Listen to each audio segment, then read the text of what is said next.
નમસ્કાર બેટા, આપણે એમાઇન સંયોજનોમાં હવે લાસ્ટ પોઝિશનમાં પહોંચીએ છીએ. ડાયઝોનિયમ ક્ષાર ત્યાંથી લેવાનું બાકી છે આપણે. તો ડાયઝોનિયમ ત્યાં સુધી સાચી વાત, પણ ક્ષાર કહો એનો મતલબ કે ધન અને ઋણ હોય તો જ ક્ષાર કહેવાય. જેમ કે તમે NaCl કહો, KCl કહો, સોડિયમ ક્લોરાઇડ કહો, sodium chloride NaCl, magnesium sulphate કહો, બધામાં ધન અને ઋણ હોય એટલે ક્ષાર કહી શકાય. અહીંયા આપણે નામ શું આપીએ છીએ? ડાયઝોનિયમ ક્ષાર. ડાયઝોનિયમ ક્ષાર એટલે એઝો ગ્રુપ બે છે. ડાયએઝો, એઝો ગ્રુપ, ડાયએઝો, અને એ ધન સ્વરૂપે છે. અને એની બાજુમાં કોઈ ઋણાયન હોય તો ધન ને ઋણ ભેગા થાય તો શું એ પ્રકારનો ક્ષાર થાય. તો એ ડાયઝોનિયમ ક્ષારમાં એરાયલ સમૂહ જોડાયેલો હોય એવો આપણે લેવો છે. તો એરાયલ સમૂહ એટલે કોણ? તો કે બેન્ઝીન ચક્ર છે. આ બેન્ઝીન ચક્ર છે અને એની ઉપર N2 પ્લસ અને Cl માઇનસ જો હું કહું તો આનું નામ શું થશે? તો કે આ છે આપણું કોણ? બેન્ઝીન. એટલે મારે શું લખવું પડે? બેન્ઝીન. આ કોણ છે? ડાયએઝો. પણ ડાયએઝો નહીં લખાય કારણ કે એની પર ધન આયન છે, યમ થાય. જો સોડિયમ Na પ્લસ હોય, સોડિયમ, NH4 પ્લસ હોય, એમોનિયમ. તેથી કરીને આ ડાયએઝો પણ યમ સ્વરૂપે છે, ધન આયન સ્વરૂપે છે. એનો મતલબ કે બેન્ઝીન ડાયઝોનિયમ, બેન્ઝીન ડાયઝોનિયમ, અને પછી Cl અને પાછું માઇનસ એટલે કોણ? ક્લોરાઇડ. ઓકે, આ આપણે બનાવવાનો છે અને આને ભણવાનો પણ છે. અને ઊંડાણમાં આ જ આપણને છેલ્લે પાઠના લાસ્ટ પોઝિશનમાં આમાંથી વ્યુત્પન્નો બધી બનાવીશું એ ત્યાં સુધી લઈ જશે આપણે. ઓકે, હવે થાય કે સર આમાં તમે એમ કહો છો કે આ ધન આયન છે આખા, બરાબર છે? યસ. તો ઋણાયન તરીકે કોણ? Cl છે? નહીં, આ જગ્યાએ તમારો Br પણ હોય. નહીં પણ સર તો નામ શું થાય? તો બ્રોમાઇડ. શું થાય? Benzene diazonium bromide. અચ્છા, આ જગ્યાએ બીજું, હા, HSO4 પણ હોય. તો એ શું થાય? તો કે બેન્ઝીન ડાયઝોનિયમ HSO4 હોય. HSO4 માઇનસ હોય તો hydrogen sulphate. Hydrogen sulphate. SO4 છે એટલે સલ્ફેટ લાગે. SO3 હોય તો સલ્ફાઇટ લાગે. તો અહીંયા અત્યારે કોણ લખી શકાય? સલ્ફેટ. તો આખું નામ શું થાય? Benzene diazonium, benzene diazonium hydrogen sulphate. હવે એવું પણ થાય કે ધારો કે કદાચ મારે અહીંયા CH3 લગાડ્યો છે અને આ જગ્યાએ આ જ પોઝિશન હોય તો શું કહેવાય? તો કે આ તો સર આટલો ભાગ તો મારો ટોલ્યુમ થાય છે. બેન્ઝીનની ઉપર CH3 હોય તો શું થાય? ટોલ્યુમ. પણ ડાયઝો ગ્રુપ છે એની સાપેક્ષે કયા પોઝિશનમાં છે? તો કે પેરા પોઝિશનમાં. તો એવા વખતે બેન્ઝીન ન લખાય. તો આખું સંયોજન શું આવે? ટોલ્યુન આવે. તો શું લખી શકાય? તો કે પેરા ટોલ્યુન. Para toluene. તમે સર પેરા કેમ લખ્યું? ટોલ્યુનના પેરા પોઝિશનમાં કોઈ છે. અરે પણ કોણ છે? તો ડાયઝોનિયમ ક્લોરાઇડ. તો એનું નામ શું થાય? જ્યારે CH3 હોય તો નામ શું થાય? પેરા ટોલ્યુન. ટોલ્યુનના પેરા સ્થાનમાં હોવાને કારણે આપણે નામ લખીએ છીએ પેરા ટોલ્યુન ડાયઝોનિયમ ક્લોરાઇડ. આ આખો ડાયઝોનિયમ ક્ષાર છે એ અસ્થાયી છે. પછી ઋણાયન ગમે તે હોય પણ અસ્થાયી છે, એ સ્થાયી હોતો નથી. અને જેવો એ બને ને તરત જ એની બધી પ્રક્રિયાઓ કરી લેવી પડે. એમાં આ જે ડાયઝોનિયમ આયન છે એની થોડી સ્થિરતા છે. અને સ્થિરતા કેમ છે? તો કે એમાં સંસ્પદનની ઘટના જોવા મળે છે. એટલા માટે ડાયઝોનિયમ આયન છે એની સંસ્પદનની ઘટના તમને બતાવું. બહુ ઇન્ટરેસ્ટિંગ છે, એકદમ ઇન્ટરેસ્ટિંગ છે. સંસ્પદન કેવી રીતે થાય છે, ધન આયન કઈ રીતે ફરે છે એ સમજવા જેવું છે. તેથી ડાયઝોનિયમ જે આયન છે એની સંસ્પદનની ઘટનાઓ બતાવું. ચલો, ડાયઝોનિયમ આયન દોરું છું. આ બેન્ઝીન ચક્ર, એની ઉપર N, કારણ કે ડાયઝોનિયમ બનાવવું એટલે કે શું કરવું પડશે? તમારે ટ્રિપલ ભણતા 1, 2 અને 3 આખું સંસ્પદનની ઘટના બતાવી છે ને. તો કે N આની ઉપર અબંધ કરે કે ઇલેક્ટ્રોન ઉપર, આની ઉપર પ્લસ હોય એટલે મારા ડાયઝોનિયમ આયન તમે કહો છો. હવે જો સંસ્પદન કઈ થશે? આ બધા જ બંધમાંના બે ઇલેક્ટ્રોન હોય કે નહીં, એમાંના આ 2 ઇલેક્ટ્રોન છે એ નાઇટ્રોજન ઉપર શિફ્ટ થશે. શિફ્ટ થાય એટલે કઈ પોઝિશન થાય? જો કરું છું, આમ બેન્ઝીન ચક્ર જે છે એને મેં એમનેમ જ મૂકી દીધું અને અહીંયા નાઇટ્રોજન છે. એની સાથે હવે કેટલા બંધ રહેશે? 2 રહેશે. આ ઇલેક્ટ્રોન આ બાજુ શિફ્ટ થયું તો નાઇટ્રોજન ઉપર ઓલરેડી એનું એક ઇલેક્ટ્રોન યુગ્મ યુગ્મ તો હતું જ, અને આ અહીંયા આવશે એટલે આ અહીંયા શિફ્ટ થઈ ગયું. તો આની ઉપર પ્લસ ભાર છે, એમાં એનો પોતાનો ઇલેક્ટ્રોન હતો એ પણ ગયો, એટલે ક્યાંથી ખેંચવાનું કરશે. એ ક્યાંથી ખેંચશે? અહીંયાથી ખેંચશે, બેન્ઝીન ચક્રમાંથી ખેંચશે. પરિણામે આ જે બે ઇલેક્ટ્રોન આના છે ને એ સીધા શિફ્ટ થઈને આ બાજુ આવી જશે, એટલે અહીંયા આવી જાય અને આ ઇલેક્ટ્રોન તમારા અહીંયા શિફ્ટ થયા. એનો મતલબ કે આ બંધ તૂટ્યો એટલે આનો ઇલેક્ટ્રોન તો આને મળી ગયો, પણ આ પેલી બાજુ ગયો એટલે અહીંયા શું થયું? તો કે ધનભાર. આ ધનભાર મૂકી દો. ઓકે, બાકીનું બધું એમનામ જ છે.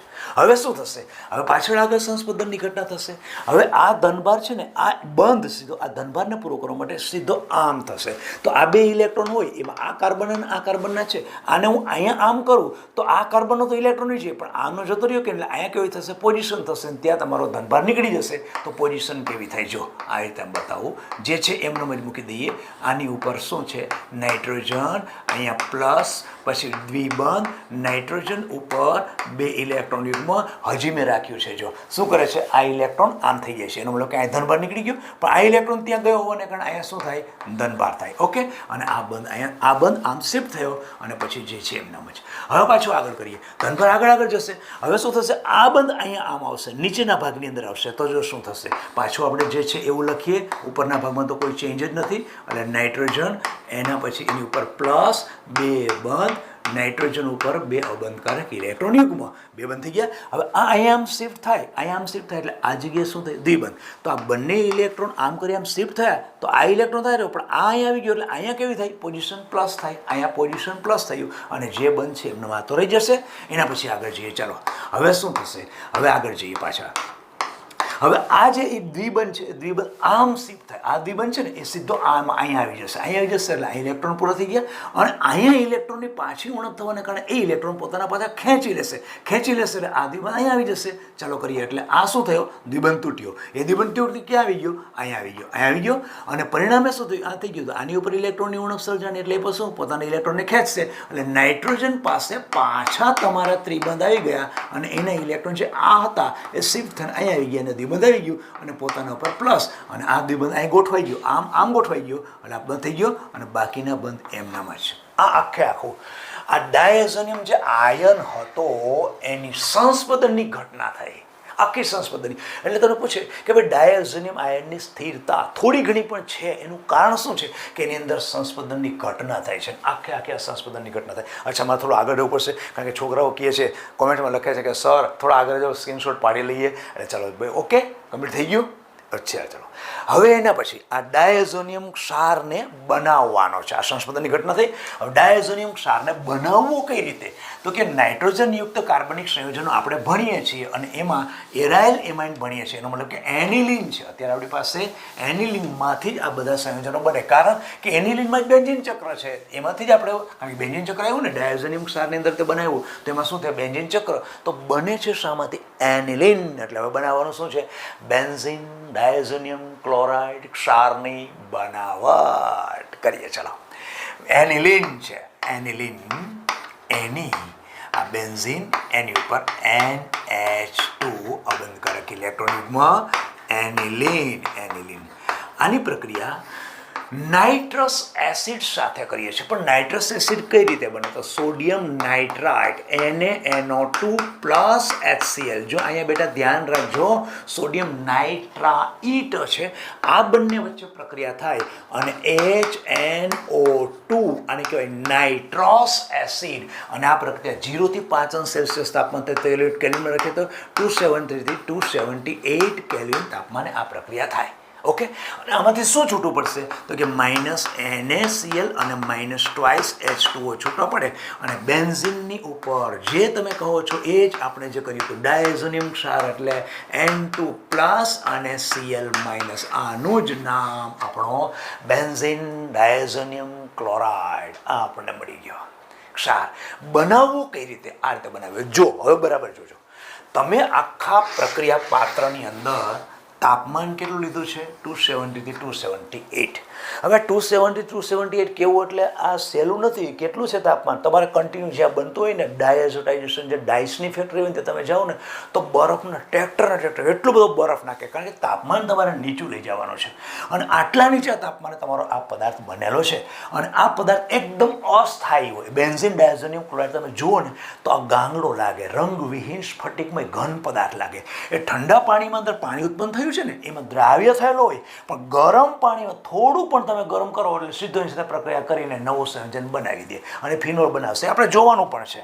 ફરીથી પાછું કહું છું, તમે જ્યારે એનિલિનમાંથી ડાયઝોટાઇઝેશન કર્યું છે આ પ્રક્રિયાને કહેવાય ડાયઝોટાઇઝેશન. કેમ આવું નામ આપ્યું? અલા ભાઈ, એમાંથી ડાયઝો ગ્રુપવાળું સંયોજન બને છે તો આને ડાયઝોટાઇઝેશન ન કહેવાય? કહેવાય કે નહીં? એસ્ટરને બનાવવાની પ્રક્રિયાને એસ્ટરીકરણ ન કહેવાય તો ડાયઝો સંયોજન બનાવવાની પ્રક્રિયાને ડાયઝોટાઇઝેશન ન કહેવાય તો કહેવાય. ઓકે, તો બની ગયા પછી શું છે? બની ગયા પછી આ અસ્થાયી છે. કેવું દેખાય? અરે ગાંગડા જેવો દેખાય, આમ રંગવિહીન, કોઈ રંગ પણ ગુલાબી લાલ પીળો કોઈ રંગ ન હોય, રંગવિહીન ગાંગડા જેવો હોય. અને પાણી ઉત્પન્ન થયું હોય, ઠંડુ પાણી હોય ને ત્યાં સુધી એ દ્રાવ્ય થઈ જાય. દ્રાવ્ય થયેલો પણ ગરમ કરો તો સીધું જ પ્રક્રિયા કરો. તો પ્રક્રિયા કરે જ ને, તમે કહો છો અસ્થાયી છે, એને આ તાપમાન રાખવું પડે. આ તાપમાને રહી અને સીધી પ્રક્રિયા આગળ આપણે 12 13 15 જે પણ કંઈ પ્રક્રિયાઓ છે બધી આની જ પ્રક્રિયા કરવાની છે.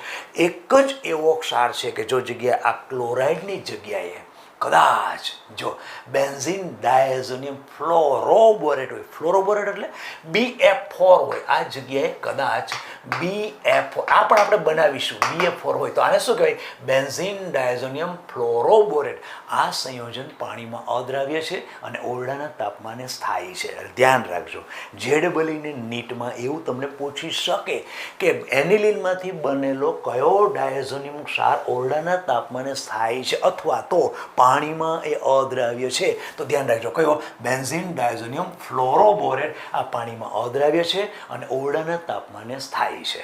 હવે આના ભૌતિક ગુણધર્મો જોઈએ. તમને પૂછ્યા કે બેન્ઝીન, આના સિવાય બેન્ઝીનના ડાયઝોનિયમ ક્ષારના ભૌતિક ગુણધર્મો શું?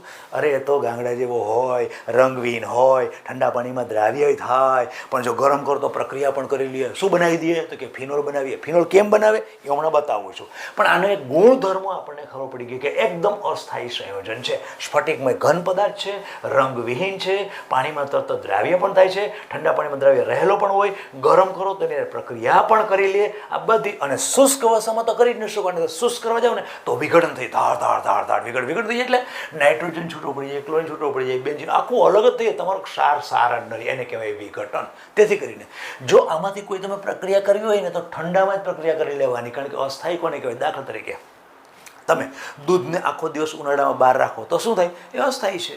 પણ છાશને કાંઈ થાય? ન થાય, એ સ્થાયી છે. તો દૂધને તમારે એમાંથી કંઈક બનાવી નાખવું પડે. બરફી છે, પેંડા છે, ગમે એ બનાવી નાખો તો તમને ખાવામાં કામ આવી જાય. નહીં તો તમારું ગયું, બગડી ગયું. એવી રીતે આમાંથી કંઈક બનાવવું હોય તો એને ઠંડામાં પડેલો હોય, નીચા તાપમાને, કારણ કે 273 થી 278 કેલ્વિન તાપમાને બનાવો છો, એટલે કે 0 થી 5 અંશ સેલ્સિયસ તાપમાને બનાવો છો. તો એટલું બધું ઠંડુ આ વાતાવરણ હોય, એવા સમયે એ પ્રક્રિયા પરિસ્થિતિમાં બનેલો હોય તો સહેજે ઊંચું તાપમાન જાય એટલે વિઘટન થાય. વિઘટન થાય એટલે શું? એ વસ્તુ જ ન રહે, આખું વિખેરાઈ જાય. તો આ તાપમાને આગળ બધી પ્રક્રિયાઓ આપણે કરવાની છે. તો આની રાસાયણિક પ્રક્રિયા બે પ્રકારની છે. બે પ્રકારની કહીશું. એકમાં તો નાઇટ્રોજન આખો ડાયઝો ગ્રુપ છે ને નીકળી જશે, N2 તરીકે નીકળી જશે. એવા એક પ્રકારની પ્રક્રિયા છે. અને એની જગ્યાએ બીજો કોઈ આવી જશે, એનો મતલબ કે નાઇટ્રોજનનું વિસ્થાપન થાય, એવા પ્રકારની પ્રક્રિયા. બીજી જે પ્રક્રિયા છે એમાં આ ડાયઝો સમૂહ સચવાઈ રહે, એવો ને એવો રહે, અને બીજું કોઈ એ જગ્યાએ એટલે કોઈ નીકળે નહીં, એ ત્યાં ત્યાં રહીએ. પહેલી પ્રક્રિયા કેવી છે? એની નીકળી અને એનું જગ્યા કોઈ લે, એનો મતલબ શું કહેવો? વિસ્થાપનની પ્રક્રિયા. ડાયઝોનિયમ ક્ષારમાં વિસ્થાપનની પ્રક્રિયા. અને બીજી પ્રક્રિયા કેવી કહેશો?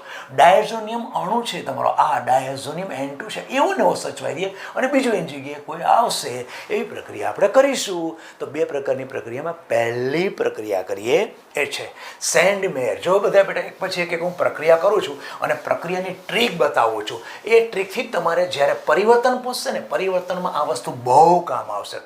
તમને કઈ રીતે કામ આવે એ હું બતાવું. એનિલિનમાંથી તમને ખબર પડી બેન્ઝીન ડાયઝોનિયમ ક્લોરાઇડ બને છે, એટલી વસ્તુ ખબર પડી કે તમને પરિવર્તન શું છે? એનિલિનમાંથી એનિલિનમાંથી તો વચ્ચે ડાયઝોનિયમ ક્ષાર તો બનશે. ડાયઝોનિયમ ક્ષારમાંથી કેટલા બધા 12 થી 13 પદાર્થો અલગ અલગ અલગ બન્યા જ રાખશે.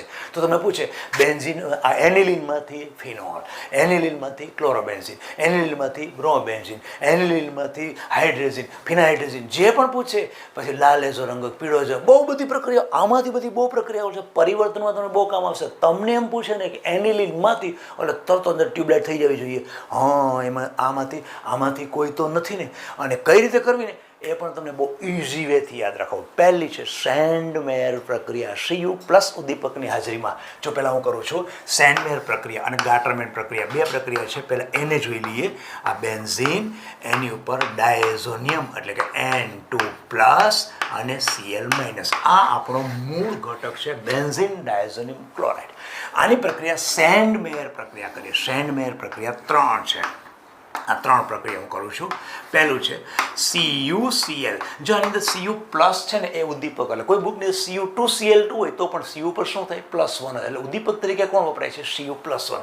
એટલે ક્યુપ્રસ ક્લોરાઇડ, પછી CuBr, એનો મતલબ કે ક્યુપ્રસ બ્રોમાઇડ. ક્યુપ્રસ એટલે +1 અને ક્યુપ્રિક એટલે +2. Cu પર +1 હોય તો એને શું કહેવાય? ક્યુપ્રસ કહેવાય. અને Cu+2 હોય તો એને કહેવાય ક્યુપ્રિક. તો ક્યુપ્રસ ક્લોરાઇડ, ક્યુપ્રસ બ્રોમાઇડ અને ક્યુપ્રસ સાયનાઇડ. ત્રીજું છે CuCN. આ બધા ઉદ્દીપક લીધા કે જેમાં Cu+1 એ ઉદ્દીપક તરીકે તમારું કાર્ય કરે છે. એમાં પ્રક્રિયામાં કોણ ભાગ ભજવે છે? HCl. HCuBr લીધું ત્યારે HBr અને આ છે, અહીં ધ્યાન રાખજો, KCN છે. હવે શું કરવાનું? તમે આ પ્રક્રિયા કઈ લો છો?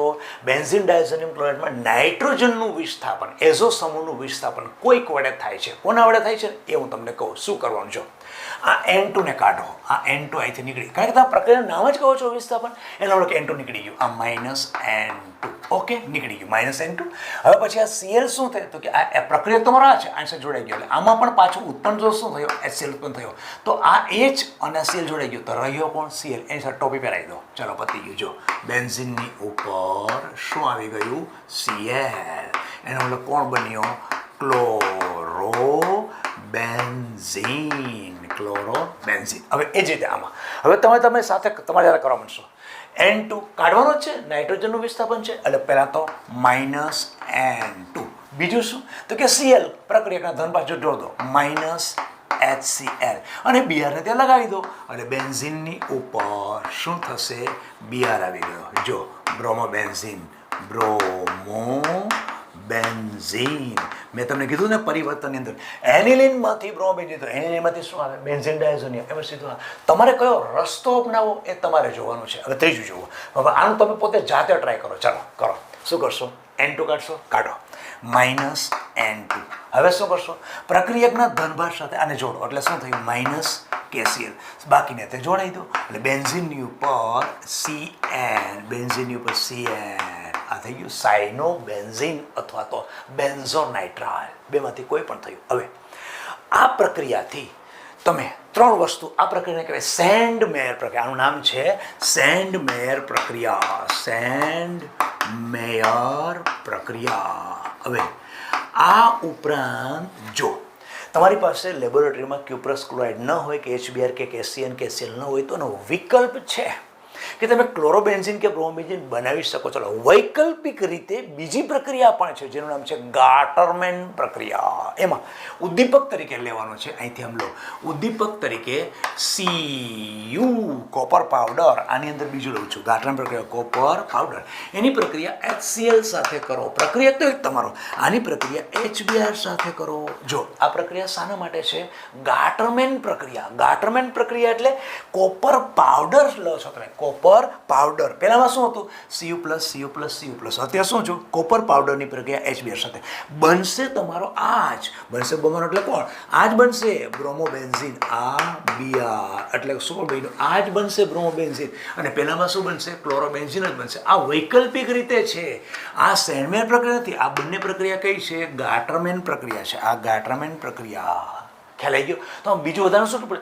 છૂટું પડવાનું તો ફિક્સ જ છે, N2, અને બીજું CuCl. આમાં -N2 અને કોપર લીધું હોય ને CuCl. આની અંદર કોપર લીધું હોય ને CuCl અને N2 અને આખું નીકળી ગયું અને એની જગ્યાએ Cl આવી ગયો, આખું નીકળી ગયું અને એની જગ્યાએ Br આવી ગયો. એટલે ક્લોરોબેન્ઝીન અને બ્રોમોબેન્ઝીન આ રીતે પણ તમે બનાવી શકો છો.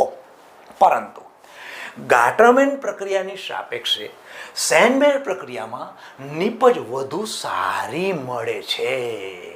એટલે બંને રીતે તમે ક્લોરોબેન્ઝીન અને બ્રોમોબેન્ઝીન બનાવી જરૂર શકો છો, પણ વધુ સારી નીપજ શેમાં મળે છે? ગાટરમેન પ્રક્રિયામાં નથી મળતી. તમારી સેનમેર પ્રક્રિયા ક્લોરોબેન્ઝીન કે બ્રોમોબેન્ઝીન બનાવી હોય તો ક્યુપ્રસ ક્લોરાઇડ કે ક્યુપ્રસ બ્રોમાઇડ ઉદ્દીપકની હાજરીમાં HCl અને HBr સાથે તમારે બેન્ઝીન ડાયઝોનિયમ ક્લોરાઇડ ક્ષારની પ્રક્રિયા કરો. પહેલામાં તમારો બેન્ઝીન ડાયઝોનિયમ ક્લોરાઇડ જ છે, પણ આની અંદર આ પ્રક્રિયાથી તમને વધુ સારી નીપજ મળે છે. ઓકે, ચાલો આ આપણી પ્રક્રિયા કેટલી થઈ? મેં તમને શું કીધું હતું? એનિલિનમાંથી બનાવવાનું કે તો કેટલી પ્રક્રિયા થઈ? જો 1 2 3 4 ને 5, એમાં 2 પ્રક્રિયા તો કોમન છે તમારી. તમે આ સેનમેરથી પણ ક્લોરોબેન્ઝીન અને બ્રોમોબેન્ઝીન બનાવી શકો છો અને ગાટરમેનથી પણ ક્લોરોબેન્ઝીન અને બ્રોમોબેન્ઝીન બનાવી શકો છો. આપણી 5 પ્રક્રિયા આમાંથી કઈ મેં કીધું ને, આમાંથી બહુ બધા સંયોજનો બને છે. દૂધ તમારું બગડી જ જવાનું છે તો જલ્દી વસ્તુ બનાવી નાખો. એ પોઝિશનથી યાદ રાખો કે તમારું બેન્ઝીનમાંથી બેન્ઝીન ડાયઝોનિયમ ક્લોરાઇડ બન્યો છે, અસ્થાયી સંયોજન છે, તો જલ્દી એમાં જે પ્રક્રિયા નીચે તમારે થતી જલ્દી થાય એટલી કરી જ નાખો. તો આપણે અત્યારે 3 સંયોજન તો બનાવ્યા. એના પછી હવે આગળ લઈએ. ચાલો હવે એના પછી આગળ કઈ લેવી છે તો એક પછી કે હું લેતો જાઉં છું, પાછી તમને બતાવું કે કઈ કઈ લેવાની. આ જ રીત હજી આપણે શું કરીએ છીએ? N2 નું જ વિસ્થાપન કરીએ છીએ અન્ય ઘટકો દ્વારા. N2 નું વિસ્થાપન હવે નવું લઈએ. ધારો કે હું Ki સાથે પ્રક્રિયા કરું, Ki પોટેશિયમ આયોડાઇડ સાથે પ્રક્રિયા કરું, પછી પાણી સાથે પ્રક્રિયા કરશું. પાણી તો ખબર છે ગરમ કરી એટલે પ્રક્રિયા કરીએ છીએ, તો એ પ્રક્રિયાઓ કરું છું આની Ki સાથે. Ki કરો. આ તમે તમારી રીતે કરશો. N2 શું કરશો? માઇનસ પહેલાં N2 નીકળી ગયો. પ્રક્રિયકના ધનભાર સાથે આને જોડ દો એટલે શું થઈ ગયું? માઇનસ KCl અને આયોડિન ત્યાં મૂકી દો એટલે આયોડિન ઉપરના ભાગમાં આવી ગયો. આ બેન્ઝીન છે એની ઉપર I, એનો મતલબ આ શું થયો? Iodo benzene. અચ્છા, બીજું મેં તમને કીધું હતું કોની સાથે? સલ્ફ્યુરિક એસિડ સાથે, એટલે પાણી સાથે પ્રક્રિયા કરો. મંદ sulphuric acid plus H2O H2SO4 મંદ H2SO પાણી નાખીને થોડા સલ્ફ્યુરિક એસિડના ટીપા નાખી દો. 283 કેલ્વિન તાપમાન હોય એવા સમય થોડું ટેમ્પરેચર આપશે તો અસ્થાયી છે, તરત જ પ્રક્રિયા થશે. કઈ રીતે થશે? જો આમાં કોણ હોય? H પ્લસ અને OH માઇનસ. તો પહેલાં N2 કાઢી નાખો, માઇનસ N2. આ H પ્લસ કોણ જોશે? Cl, તો માઇનસ HCl અને પછી કોણ રહ્યું? આખું નીકળી ગયું. કોણ આવી ગયું એની ઉપર? બેન્ઝીનની ઉપર આવી ગયું OH. એનો મતલબ શું થયો? ફિનોલ. જો ફરીથી કહું છું બેટા, પરિવર્તનમાં શું? એનિલિનમાંથી ફિનોલ બનાવો, વચ્ચે આવે. એનિલિનમાંથી આયોડોબેન્ઝીન બનાવો, વચ્ચે આવે. એટલે જો પરિવર્તનમાં તમને એવું કહે એનિલિનમાંથી આવો શબ્દ વાપર્યો એટલે દાળ દેવાનું સ્ટ્રાઇક થઈ જાય. એવું તો નથી ને કે બેન્ઝીન ડાયઝોનિયમ ક્લોરાઇડ બન્યા પછીની વ્યુત્પન્ન છે. એટલે બધાના તમને વ્યુત્પન્ન યાદ રાખી લેવાના, કે આમાં કાંઈ એટલે કાંઈ નથી. એમાં પણ નાઇટ્રોજનને દૂર કરવાની રીત તો તમે 5 ને 2 7 આટલી પ્રક્રિયા મેં તમને ઓલરેડી બહુ ઇઝી વેથી કહી દીધી. હવે એના પછી વધારાની પ્રક્રિયા, જો અહીંથી વધારાની પ્રક્રિયા એક લઉં છું, કઈ છે? ફ્લોરોબોરિક એસિડ. ફ્લોરોબોરિક એસિડ એટલે કોણ? HBF4. અચ્છા, HBF4 ફ્લોરોબોરિક એસિડ. અચ્છા, હવે આમાં શું થશે? તો જો આમાં પહેલાં સ્ટાર્ટિંગમાં N2 નીકળે, આ Cl છે આ H સાથે જોડાઈ જાય એટલે શું થઈ ગયું? માઇનસ HCl થઈ ગયો અને બાકીનો સીધું BF4 એની પાસે આવી જાય. એટલે આખું જે સંયોજન છે બીજી સ્ટેપમાં કાઢું છું, N2 પ્લસ અને આ ધન નીકળી ગયો, કારણ કે આમાં શું હોય? ધન અને ઋણ. એટલે અહીં શું આવ્યું? BF4 minus. આ શું થઈ ગયું? Benzene diazonium fluoroborate. Benzene diazonium, કારણ કે ધનાયન છે ને, યમ બેન્ઝીન ડાયઝોનિયમ ફ્લોરોબોરેટ. આની 2 પ્રક્રિયા છે. 2 પ્રક્રિયામાં એક પ્રક્રિયામાં તમે ગરમ કરો છો અને બીજી પ્રક્રિયામાં સોડિયમ નાઇટ્રાઇટ NaNO2 એનું જલીય દ્રાવણ કોપર ઉદ્દીપકની હાજરીમાં એને ગરમ કરો છો તો નાઇટ્રોબેન્ઝીન મળશે. પહેલાં આમાં જોઈએ કઈ રીતે આપણને મળે છે. જો પહેલાં તો આપણે N2 નીકળી જશે, આખું N2 એટલે માઇનસ શું થયું? N2. અચ્છા, બીજું શું નીકળશે? બીજું હવે તો સીધી જ વાત છે, દેખાય છે. શું? તો કે ફ્લોરિન અહીંયા રહી જાય અને અહીંથી કોણ નીકળે? તો માઇનસ BF3 અને એફ ત્યાં જોઈન્ટ થઈ ગઈ. અહીંયા બેન્ઝિનની ઉપર એફ આવી ગયો, એનો મતલબ આ કોણ્યો ફ્લોરો બેન્ઝિન. આ તમે એકચ્યુઅલી કરો ને બેન્ઝિનનું ફ્લોરિનેશન કરો ને તો થાય જ નહીં.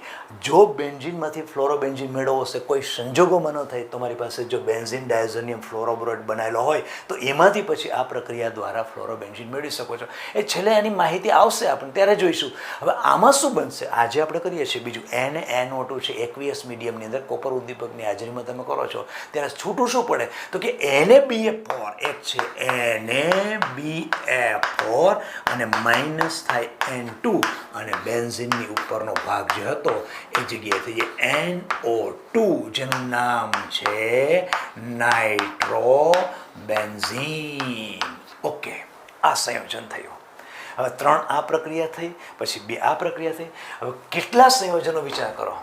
એલિલિનમાંથી તમે એક પછી એક તમે ડાયઝોનિયમ ક્ષાર બની ગયો. આમાં ક્ષારનું રૂપાંતર ક્ષારમાં છે. ક્યારે ફ્લોરોબોરિક એસિડ સાથે પ્રક્રિયા કરો ત્યારે ફક્ત શું છે ઋણાયન તમારો રિપ્લેસ થાય છે. ફ્લોરોબોરિક એસિડમાં શું હોય છે BF4 માઇનસ છે, આની જગ્યાએ તમારો આવી જાય અને નામ શું બદલાય બેન્ઝિન ડાયઝોનિયમ ફ્લોરોબોરેટ. પછીની 2 પ્રક્રિયા થાય. જો તમે એને ગરમ કરો તો ફ્લોરોબેન્ઝિન મળે છે અને સોડિયમ નાઇટ્રાઇટ સોડિયમ નાઇટ્રાઇટ સાથે પ્રક્રિયા કરો તો નાઇટ્રોબેન્ઝિન મળે છે. ઓકે, હવે લઈએ રિડક્શન. હવે રિડક્શન લખવું હોય તો તમે લખી લેજો બેટા.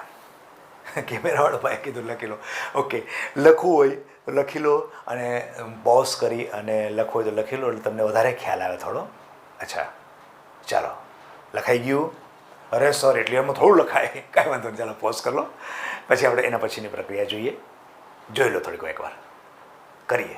ચાલો હવે એના પછી રિડક્શન, મંદ રિડક્શન કરતા આ પ્રક્રિયા પૂરી કરી. હવે મંદ રિડક્શન કરતા આ પણ સમજવા જેવી છે. મસ્ત આખી પ્રક્રિયાઓ જ એટલી બધી જોરદાર છે ને બધી પ્રક્રિયાઓ. મંદ રિડક્શન કરતા કરીએ. મંદ રિડક્શન કરતા એટલે કોણ તો આમાં H2 ને પેલેડિયમ કે સોડિયમ બોરોહાઇડ્રાઇડ કે લિથિયમ એલ્યુમ હાઇડ્રાઇડ એ વાપરવાના નથી. રિડક્શન કરતામાં શબ્દ તમે વાપરો છો મંદ રિડક્શન કરતા, તો એ કોણ હાઇપોફોસ્ફરસ એસિડ અથવા એનું બીજું નામ છે ફોસ્ફોનિક એસિડ એટલે કે H3PO2. એક નામ તમારું H3PO2 અને બીજો છે મંદ રિડક્શન કરતા છે ઇથેનોલ CH3CH2OH. હવે બેટા બરાબર સમજો. હું જો આને મંદ રિડક્શન કરતા કહું એનો મતલબ તો ફિક્સ જ કે એ જઈને શું કરે છે રિડક્શન કરે છે. હવે જો બીજાનું એ રિડક્શન કરતો હોય તો જ તમે બીજાના રિડક્શન કરતા તરીકે તમે કહી શકો ને. પણ એ જ્યારે રિડક્શન કરતા તરીકે વર્તે ને ત્યારે પોતાનું ઓક્સિડેશન થાય. જે રિડક્શન કરતા હોય એનું પોતાનું શું થાય ઓક્સિડેશન થાય. તો પછી આ હાઇપોફોસ્ફરસ એસિડ છે કે ભાઈ ફોસ્ફોનિક એસિડ તમે એને કહો છો, એનું ઓક્સિડેશન થઈને તો માઇનસ શું છૂટું પડશે. અરે સર એમાં કહેવાનું થોડું હોય, એમાં તમે ઓક્સિજન નાખી દો. અચ્છા, નાખી દે તો શું થાય માઇનસ H3PO3. એટલે કે આ તમારો ફોસ્ફોનિક એસિડ હતો અથવા હાઇપોફોસ્ફરસ એસિડ હતું, એનું રૂપાંતર થઈ ગયું ફોસ્ફોરિક એસિડમાં. એનું શું થયું એનું ઓક્સિડેશન થયું. એ પોતે બીજાનું શું કરે છે રિડક્શન. એટલા માટે તો કેવા વર્તે રિડક્શન કરતા તરીકે, મંદ રિડક્શન કરતા તરીકે તમે આને લીધો. અને આની અંદર મંદ છે એટલે પાણી જ મેઇન ભાગ ભજવે છે. અને આ કઈ રીતે ભાગ ભજવે છે એ વસ્તુ જુઓ. હવે અહીંયા N2 છે એ માઇનસ N2 નીકળી ગયો. ઓકે, N2 નીકળી ગયો. હવે આની અંદર કોણ હોય HO અને H આવી રીતે હોય તો આ Cl છે આની સાથે જોડાય છે. ઓકે, એટલે મતલબ શું થઈ ગયું માઇનસ HCl. જો ફરીથી કહું છું આ N2 પહેલાં નીકળી ગયો, N2 નીકળી ગયો એટલે મેં N2 અહીં લઈ લીધો. ઓકે, આ લઈ લીધો. ચાલો પછી આ Cl છે આની સાથે જોડાઈ ગયો એટલે શું થઈ ગયું માઇનસ HCl એટલે આ Cl પણ નીકળી ગયો, આ Cl નીકળી ગયો, આ પણ નીકળી ગયો. ઓકે, પછી આ O છે એ આની અંદર આવી ગયો, એનો મતલબ કે H3PO2 નું H3PO3 થયું એટલે ફોસ્ફોનિક એસિડનું ફોસ્ફરસ અથવા હાઇપોફોસ્ફરસ એસિડનું રૂપાંતર ફોસ્ફરસ એસિડમાં થઈ ગયું. પછી ઓક્સિજન આવી ગયો તો આ હાઇડ્રોજનનું શું. હવે બેટા આખું આ નીકળી જાય તો બેન્ઝિનના ખૂણામાં કોઈ તો લગાવવો પડે કે નહીં, એ હાઇડ્રોજન આવી જાય તો થયું શું મળ્યું શું આપણને મળ્યો બેન્ઝીન. બેન્ઝિનમાંથી બહુ વસ્તુ અમે બનાવી. સર આ રીતે બેન્ઝિન બને? યસ. હવે બીજું જુઓ, આમાં શું થાય, આમાં 2 હાઇડ્રોજન કામ કરે. અહીંયાથી હવે આલ્કોહોલ છે, આલ્કોહોલનું રિડક્શન થાય, આલ્કોહોલનું પોતાનું ઓક્સિડેશન થાય એટલે શું થાય તો કે આલ્ડીહાઇડ મળે. એટલા જ કાર્બનનો શું થાય? આલ્ડીહાઇડ મળે. તો આલ્ડીહાઇડ કયો? તો કે 2 કાર્બનવાળો આલ્ડીહાઇડ એટલે CH3CHO. એટલે આમ જેમ આમાં હતું ફોસ્ફોનિક એસિડનું રૂપાંતર થઈ ઓક્સિડેશન થઈને આ કર્યું હતું, એવી રીતે આલ્કોહોલનું રૂપાંતર ઓક્સિડેશન થઈને આલ્ડીહાઇડમાં થયું. આલ્ડીહાઇડ મળી ગયો. તો આમાં શું ઓછું થયું? તો કે 2 હાઇડ્રોજન ઓછા થઈ ગયા. હવે એ કઈ રીતે થાય? તો પહેલાં N2 ને કાઢી નાખો. તો એક તો માઇનસ આ થઈ ગયું, માઇનસ N2, અને બીજો એક આ H છે, N2 નીકળી ગયો. હવે 2 H માંથી એક H આની સાથે જોડાઈ ગયા એટલે માઇનસ શું થયું? HCl થઈ ગયું. હવે 2 H માંથી એક તો આની સાથે જોડાઈ ગયો, એક વધ્યો ને એ આખું નીકળી ગયો એટલે પહેલાની જેમ ત્યાં ગોઠવાઈ ગયા. એટલે પાછું આપણને મળ્યું શું? બેન્ઝીન. આમ આપણે 2 રીતે બેન્ઝીન મળે છે. કઈ રીતે? તો કે બેન્ઝીન ડાયઝોનિયમ ક્લોરાઇડની મંદ રિડક્શન કરતા હાઇપોફોસ્ફરસ એસિડ અથવા ફોસ્ફોનિક એસિડ સાથે પ્રક્રિયા કરવાથી એનું ઓક્સિડેશન થઈને આ નિપજને કહેવાય ઓક્સિડાઇઝ્ડ નિપજ. ઓક્સિડાઇઝ્ડ નિપજ. આ નિપજ શું થાય? ઓક્સિડાઇઝ્ડ નિપજ છે. અને નાઇટ્રોજન તમારો નીકળી ગયો, ક્લોરીન આખું નીકળી ગયું, અને ત્યાંથી એક H પછી આવી ગયો. એનો મતલબ કે હાઇડ્રોજન ઉમેરાયો, અને જે હાઇડ્રોજન ઉમેરાય એ પ્રક્રિયાને કહેવાય રિડક્શન પ્રક્રિયા. પણ રિડક્શન પ્રક્રિયા કરવાવાળો તો કોઈ જોઈએ કે નહીં? રિડક્શન કરવાવાળો તો કોઈ જોઈએ કે નહીં? તો કોણે કર્યો? આને કર્યું. આમાં કોણે કર્યું? આને કર્યું. તો એ પોતે કેવા થયા? રિડક્શન કરતા. તો રિડક્શન કરતા જે હોય એનું પોતાનું શું થાય? ઓક્સિડેશન. તો એની ઓક્સિડાઇઝ નિપજ લખવી પડે. તો ઓક્સિડાઇઝ નિપજ આ છે, આની ઓક્સિડાઇઝ નિપજ આ છે. તો ખબર જ છે આપણે, આલ્કોહોલનું ઓક્સિડેશન થાય એટલે શું મળે? આલ્ડીહાઇડ. ખ્યાલ આવી ગયો? ઓકે. હવે આગળ લખીએ. ચલો બેટા, લખવું હોય તો લખી લેજો. કારણ કે કોમેન્ટ્સ બોક્સની અંદર લખે છે છોકરાઓ કે સર થોડા વચ્ચે આમ કૂદકા નહીં મેળ રાખો, વચ્ચે થોડા સાઈડમાં રહો, એટલે સાઈડમાં રહી ગયો. ચાલો હવે એના પછી આગળ લઈએ. હવે જે પ્રક્રિયા છે એ પ્રક્રિયામાં આ એઝો સમૂહ છે, એ એઝો સમૂહનું વિસ્થાપન થતું નથી. એ એવો ને એવો સચવાઈ રહે છે. એટલે હવે તમારે એઝોને ટચ નથી કરવાનો. એનો મતલબ ખાલી તમારો ઋણ આયન Cl છે એ તમારો નીકળશે. અચ્છા, તો એક સામાન્ય એક વસ્તુ હું તમને બતાવું. Cl નીકળે એમાં એક રિડક્શનની પ્રક્રિયા SnCl2 પ્લસ HCl, આ બે વચ્ચે પ્રક્રિયા કરો ને એટલે અંદર તમારો હાઇડ્રોજન ચાલુ થઈ જાય. H2 જેટલા જોઈએ એટલા H જાય. તો પહેલો તો શું નીકળશે? આ Cl નીકળશે. એટલે શું થઈ ગયું? Minus HCl. હવે શું રહી ગયું? તમારું બેન્ઝીન ચક્ર છે, એની ઉપર નાઇટ્રોજન અને નાઇટ્રોજન છે. આ બે વચ્ચે હવે જેટલા એને હાઇડ્રોજન જોઈતા એટલે મળ્યા રાખે. આ હાઇડ્રોજન તો ઘૂસા જ રાખશે. તો નાઇટ્રોજન શું કરે? પોતાની સંહિતા પૂરી કરી નાખે. તો નાઇટ્રોજન સંહિતા કેટલી? 3. તો કે આ 1 છે, આ 2 છે, અને પછી એક હાઇડ્રોજન અહીંયા આવી જાય. પછી આને કેટલા જોઈએ? તો એક સંયોજકતા છે, 2 હાઇડ્રોજન અહીંયા આવી જાય. તો આનું નામ શું? બેટા તમે બતાવું છો. NH2 એટલે શું? NH2 એટલે શું? આને કહેવાય હાઇડ્રેઝીન. આને કહેવાય હાઇડ્રેઝીન. હવે એક H કાઢી અને હું અહીંયા કદાચ કોઈ વસ્તુ લગાડું, દાખલા તરીકે હું ચોક લગાડું તો શું થાય? ચોક હાઇડ્રેઝીન. અહીંયા હું હાથ લગાડું તો હાથ હાઇડ્રેઝીન, ડસ્ટર લગાડું તો ડસ્ટર હાઇડ્રેઝીન, ઘડિયાળ લગાડું તો ઘડિયાળ હાઇડ્રેઝીન. તો મેં શું લગાડ્યું? તો આ જગ્યાએ સર મેં તો ફિનાઇલ લગાડ્યું. પછી ત્યાં બેન્ઝીન ન કહેવાય. બેન્ઝીન ક્યારે છે? જ્યારે 6 કાર્બન ને 6 હાઇડ્રોજન તમારા પડેલા છે એવા વખતે તમારું બેન્ઝીન છે. જેમ કે મિથેન ક્યારે છે? જ્યારે કાર્બનની સાથે 4 હાઇડ્રોજન છે, પણ એમાં એક હાઇડ્રોજન નીકળી ગયો ત્યારે મિથેન ન રહે, મિથાઇલ થાય. એવી રીતે બેન્ઝીનમાંથી એક હાઇડ્રોજન નીકળી ગયો ત્યારે એ વસ્તુ ક્રિયાશીલ સમૂહમાં આવી જાય. આખું ચક્ર તમારું ફિનાઇલ થાય. તો અહીંયા હાઇડ્રોજન નીકળી ગયેલો છે એટલા માટે આને નામ શું અપાય? ફિનાઇલ. તો સંયોજન શું મળ્યું? ફિનાઇલ હાઇડ્રેઝીન. આ આપણું એકમાં જુઓ, પ્રક્રિયા જુઓ. તમારો એઝો સમૂહ N2 એવો ને એવો સચવાઈ રહ્યો છે. એટલે એક પ્રક્રિયા આ થઈ. અને બીજી હવે એઝો સંયુગ્મન પ્રક્રિયા. સંયુગ્મન એટલે બીજા સાથે એવું ને એવું જોડાવું. એઝો સંયુગ એવો ને એવો રહેશે. સંયુગ્મન પ્રક્રિયા થઈ અને જેને કહેવાય ડાયઝોટાઇઝેશનની અંદર પ્રક્રિયાને અંતે તમને 273 278 કેલ્વિન તાપમાનને જ કરવાની છે. અને છેલ્લે તમને રંગીન સંયોજન મળે છે, એટલે કે ડાય મળે છે. એટલે તો ડાયઝોટાઇઝેશન ઉપરથી નામ એટલે તો આવ્યું છે, ડાય એટલે રંગ. હવે કરીએ. ચાલો, એક છે ને એસિડિક માધ્યમમાં છે અને એક બેઝિક માધ્યમમાં છે. બેઝિક માધ્યમમાં તમને હું 2 પ્રક્રિયા બતાવું. એક છે ફિનોલ સાથે અને બીજું બીટા નેપ્થોલ સાથે. એક છે ફિનોલ સાથે. કયા માધ્યમમાં? NaOH. અહીંયા એવું કહું છું કયા માધ્યમમાં? NaOH. જો યાદ રાખજો બેટા, જેમાં તમે પ્રક્રિયક લો છો એ હું ફિનોલ લઉં છું, તો ફિનોલ એટલે શું? OH આવ્યો કે નહીં? અને બીટા નેપ્થેલિન, નેપ્થેલિન કહો છો એટલે તમને ખ્યાલ આવી ગયો. નેપ્થેલિન એટલે આ વસ્તુ હોય છે, આ પોઝિશન બીટા અને અહીંયા OH છે, તો બીટા, આનું નામ છે બીટા નેપ્થોલ. આ કોણ છે?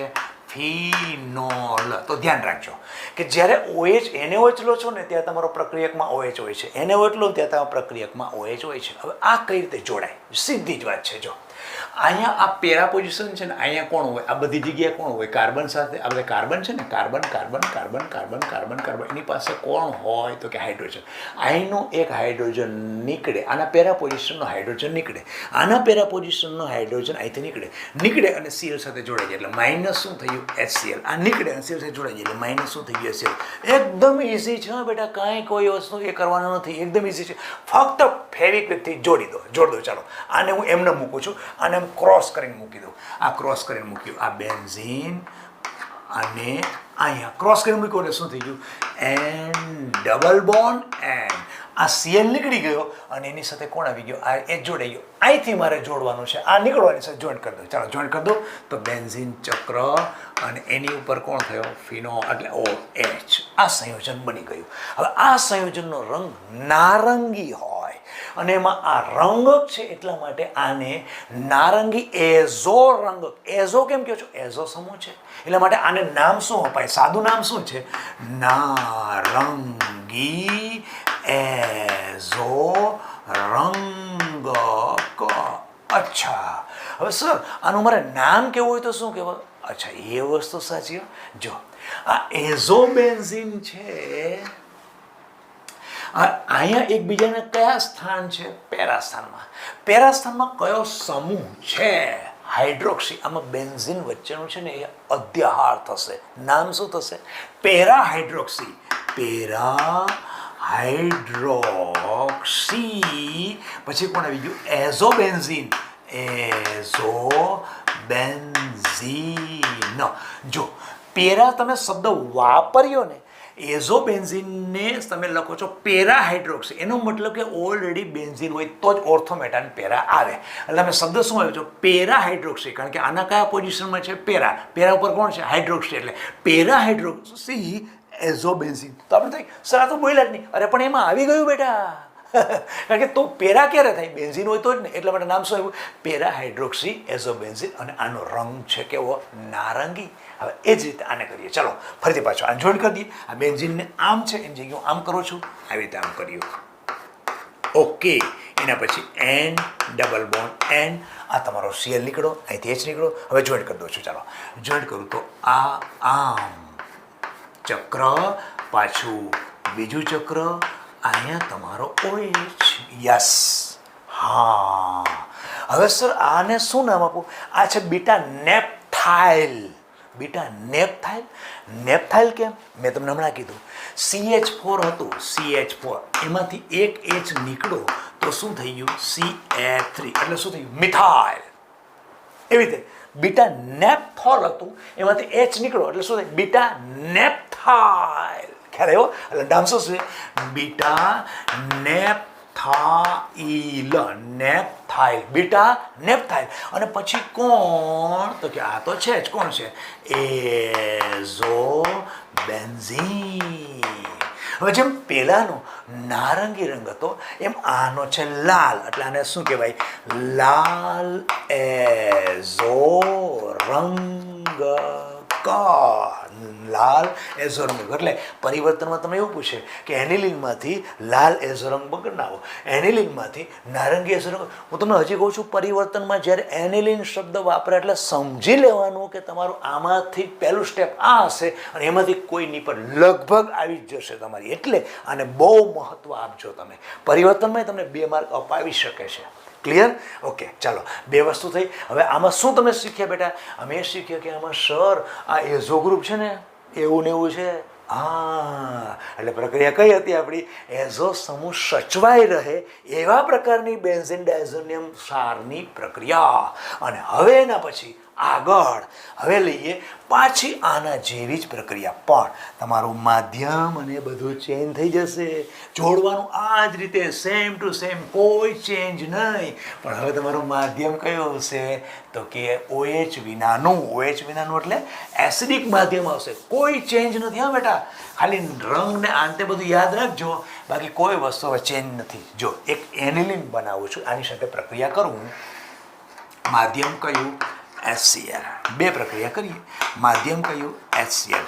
જો આમાં OH નથી તો તમારું સંયોજન છે એની પ્રક્રિયા છે NH2 એનિલિન સાથે. બીજી પ્રક્રિયા કરીએ, બીજી પ્રક્રિયા છે NCH3CH3. તો આને શું કહેવાય? NN dimethyl. આનું નામ છે NN ડાયમિથાઇલ. અને આમ શું હતું? આખું આ શું હતું? એનિલિન. એનિલિન એટલે NH2 હતું, NH2 બંને H તમારા મિથાઇલ સમૂહ વડે વિસ્થાપિત થયેલા છે. અને નામ શું? તૃતીય કેમેન છે આ. તો NN ડાયમિથાઇલ એનિલિન. અને આ તો આપણે ખબર છે કોણ છે? એનિલિન. ઓકે, આ પ્રક્રિયા બે કરીએ. 270 થી 278 બંને તાપમાન કેટલું? 273 થી ઉપલામાં પણ 278 કેલ્વિન તાપમાન. બે પેલામાં એ જ છે, આ તાપમાન કરવાનું. હવે જોઈન્ટ કરો, ચાલો તમે જ કરો ને બેટા, હવે કાંઈ નવું થોડું છે, સીધું જ આ પેલાની જેમ જ. Cl અહીંથી H, આ Cl અહીંથી H કાઢી નાખો, જોઈન્ટ કરી દો. માઇનસ શું થયું? HCl. અહીંયા શું થઈ ગયું? HCl. બસ ફેવિક્વિકથી જોઈન્ટ કરી દો, કરી દો. ચાલો આને સીધું આમ છે જગ્યાએ આડું કરી નાખીએ. હા, આડું કરી નાખ્યું. Okay, benzene N double bond N. અહીંથી આપણો Cl નીકળો, અહીંથી H નીકળો, માઇનસ HCl. બાકી જોઈન્ટ કરી દો. બેન્ઝીન અને પાછો NH2. હવે તમે આને જેમ પહેલામાં પેરા હાઇડ્રોક્સી હતું એમાં આમાં પેરા એમિનો થશે. તો નામ શું થશે? Para amino. Para amino. આ શું થઈ ગયું અમારું? એઝોબેન્ઝીન. એઝોબેન્ઝીન. ઓકે, અને આનો રંગ છે એ આછો પીળો હોય. આછો પીળો એઝો રંગ ક. એટલે શું પૂછે? એનિલિનમાંથી આછો પીળો એઝો રંગ. ક્લિયર? હવે એના પછી ઘેરો પીળો બનાવીએ. અચ્છા, આનો રંગ કહી દીધો સર. હા, આનો રંગ છે ઘેરો પીળો, પેલો છે આછો પીળો. શું નિપજ કહી દીધો? અરે નિપજમાં કાંઈ નથી, આ જ કરવાનું. H અને Cl. HCl થઈ ગયો, પાછું કરો. ચાલો તો ક્રોસ કરી નાખો, અને ક્રોસ કરીએ. ક્રોસ થઈ ગયું. આ પછી N ડબલ બોન્ડ N. આ થઈ ગયું. એની પાસે સીધા જોઈન્ટ કરી દો. જોઈન્ટ કરી દઈએ. આ બેન્ઝીન ચક્ર છે, પછી N, પછી CH3. ઓકે, તો શું છે સર નામ શું? તો પેરા ઉપર છે કોણ? પેરા ઉપર NN ડાયમિથાઇલ. પેરા પર કોણ છે? NN dimethyl. અને આ કોણ? પછી કોણ છે? એમિનો. એમિનો એટલે પેરા ઉપર N ઉપર N અને N બંને કેવા છે? મિથાઇલ. એટલે નામ શું આવ્યું? પેરા ઉપર છે. આના પેરા ઉપર છે ને એઝોબેન્ઝીનના કયા છે? પેરા સ્થાન ઉપર છે. કોણ કોણ છે? N ઉપર બે મિથાઇલ છે, એટલે NN ડાયમિથાઇલ એમિનો. અને પછી આખું બેન્ઝ વચ્ચેનો ભાગ અધ્યાર રહી જશે. શું થઈ જશે? એઝોબેન્ઝીન. ઓકે, અને આનો રંગ છે ઘેરો પીળો. ઘેરો પીળો એઝો રંગ ક. આ થઈ ગઈ તમારી એઝો સમૂહ સચવાઈ રહેલી પ્રક્રિયા. ક્લિયર થયું? ઓકે, કરી નાખો. તમારે સ્ક્રીનશોટ લેવો હોય તો બેટા જોઈ લો, લખી લો, જે કરવું હોય એ. ઓકે, થઈ ગયું? ચાલો હવે આ બધી પ્રક્રિયા કરી અને એરોમેટિક સંયોજનના સંશ્લેષણમાં ડાયઝોનિયમ ક્ષારનું શું મહત્વ એ આપણને ખબર પડી ગઈ. કેના સંશ્લેષણમાં? એરોમેટિક સંયોજનના સંશ્લેષણમાં. એ વળી શું સર? આ સંયોજન શું છે? એરોમેટિક સંયોજન નથી, બેન્ઝીન ચક્ર નથી. આ સંયોજન શું છે? એરોમેટિક સંયોજન નથી. અરે જેટલા બનાવ્યા, ક્લોરોબેન્ઝીન, બ્રોમોબેન્ઝીન, આયોડોબેન્ઝીન, ફિનોલ છે, ફિનાહાઇડ્રોજન, બધા બેન્ઝીન ચક્ર તો હતું જ. તો બધા જ સંયોજનો કેવા હતા? એરોમેટિક સંયોજનને સંશ્લેષણ કર્યું એટલે એરોમેટિક સંયોજનો તમે બનાવ્યા. કેમાંથી બનાવ્યા? અરે સર કહેવાનું હોતું હશે આમાંથી બનાવ્યા. એટલે માટે શું ટોપિક કહી શકાય કે ભાઈ એરોમેટિક સંયોજનના સંશ્લેષણમાં ડાયઝોનિયમ ક્ષારનું મહત્વ શું? અલા ભાઈ મહત્વ એટલે એટલું બધું મહત્વનું છે કે આ જેટલી બધી પ્રક્રિયાઓ પરથી છે ને એવું તો ચોક્કસ કહી શકાય કે એરોમેટિક વલયમાં કયા કયા દાખલ કર્યા? તો કે આયોડિન દાખલ કર્યો, CN દાખલ કર્યો, Br દાખલ કર્યો, Cl દાખલ કર્યો, F દાખલ કર્યો, OH દાખલ કર્યો, NO2 દાખલ કર્યો. આટલા બધા સમૂહ અમે એની અંદર દાખલ કર્યા. કેમાં? ડાયઝોનિયમ ક્ષારમાં આટલા સમૂહ અમે બેન્ઝીન ચક્ર ઉપર દાખલ કર્યા, બેન્ઝીન વલયમાં દાખલ કર્યા અને બધા જ સંયોજનો અમને સ્થાયી સંયોજન સ્વરૂપે મળ્યા. આ બધું એનું મહત્વ નથી તો શું છે? અરે ખાસ તો બીજું જે મહત્વનું બેટા છે ને વસ્તુ એ કે એરોમેટિક સંયોજનમાંથી એરોમેટિક ફ્લોરાઇડ, મેં તમને કીધું હતું ને ફ્લોરોબેન્ઝીન કીધું હતું કે નહીં? એરોમેટિક સંયોજન માટે એટલે બેન્ઝીનમાંથી સીધું તમારું ફ્લોરોબેન્ઝીન મેળવવું ફ્લોરાઇડ, તેમજ એરોમેટિક આયોડાઇડ સીધો જ બેન્ઝીનના હેલોજિનેશનથી મેળવાતો નથી. એટલે કે બેન્ઝીન છે એમાંથી તમારે ફ્લોરોબેન્ઝીન અથવા તો આયોડોબેન્ઝીન, તો આમ કરવું તો ફ્લોરિનેશન કે આયોડિનેશન આ તમે કરો તો આ મળતા નથી. તો શું દુનિયામાં ફ્લોરોબેન્ઝીન નથી? શું આયોડોબેન્ઝીન છે? પણ તો તમે કઈ રીતે મેળવો છો? આ રીતે. કઈ રીતે? બેન્ઝીન ડાયઝોનિયમ જે ક્ષાર હતો એમાંથી હમણાં અમે બનાવ્યું, અમે જોયું, તો પછી આમાં ન કહી શકાય કે એરોમેટિક સંયોજનના કેટલા એવા સંશ્લેષિત થયેલા આમાંથી સંયોજનો જે છે કે જે સીધા કોઈ એરોમેટિક સંયોજનના ફ્લોરિનેશન કે આયોડિનેશનથી એટલે કે હેલોજિનેશનથી બનાવી શકાતા નથી. તે જ રીતે ક્લોરોબેન્ઝીનની જે કેન્દ્ર અનુરાગી વિસ્થાપન પ્રક્રિયા દ્વારા બેન્ઝોનાઇટ્રાઇલ પણ બનાવી શકાતો નથી. કોના? ક્લોરોબેન્ઝીન તમારી પાસે હોય ને એની કેન્દ્ર અનુરાગી વિસ્થાપન પ્રક્રિયા કરી અને સાયનાઇડ દાખલ કરવો હોય તો એ કરી શકાતું નથી, પરંતુ તમે કર્યો. કઈ રીતે કર્યો? ડાયઝોનિયમ ક્ષાર દ્વારા તમે બેન્ઝીનની ઉપર CN લગાડ્યું, બેન્ઝોનાઇટ્રાઇલ બનાવી શક્યા અને બહુ સરળતાથી બનવાનું છે ને, કારણ કે આ તો અસ્થાયી છે. જેવું નાખો ભાગન બની અસ્થાયી છે તો ઓકે. તો આમ બેટા અહીંયા આપણો આખો પાઠ પૂરો. હવે જો આ પાઠમાં કાંઈ પણ તમને બેટા લાગ્યું હોય, ન જ તમને સમજાયું હોય તો મને ચોક્કસ કહેજો. અને તમારી કોમેન્ટ્સ જોઈને ખરેખર મારો ઉત્સાહ બહુ વધે છે કે તમને સમજાય છે બધી વસ્તુ અને હું તમને સમજાવવાનો જે પ્રયત્ન કરું છું એનાથી તમે સમજી જાઓ છો, એ જ મારા માટે બહુ મોટી વસ્તુ છે. ભગવાને આપેલી આ શક્તિ આપ સૌ માટે વપરાય છે, એ જ મારા માટે ભગવાનનો મારા ઉપર કરેલો ઉપકાર છે. અને આપ સૌ ખુશ થાઓ છો એ જ મારા માટે મારા જીવનની અંદર ઉત્સાહ પ્રેરક શબ્દો તમે જે આપી રહ્યા છો એને કારણે વધુને વધુ લેક્ચર આપવાનું મન થાય છે. અને ભગવાન આવું નવું રાખે અને તમે સમજતા જાઓ એ ભગવાન પાસે આપણા સારા આશીર્વાદ માગીએ. અને આપણો આ લેસન આજે પૂરો થયો અને હવે પછી આના પછીના લેસનની અંદર ફરીથી બહુ ટૂંક સમયમાં મળીશું. વધુ આવતા અંકે. નમસ્કાર.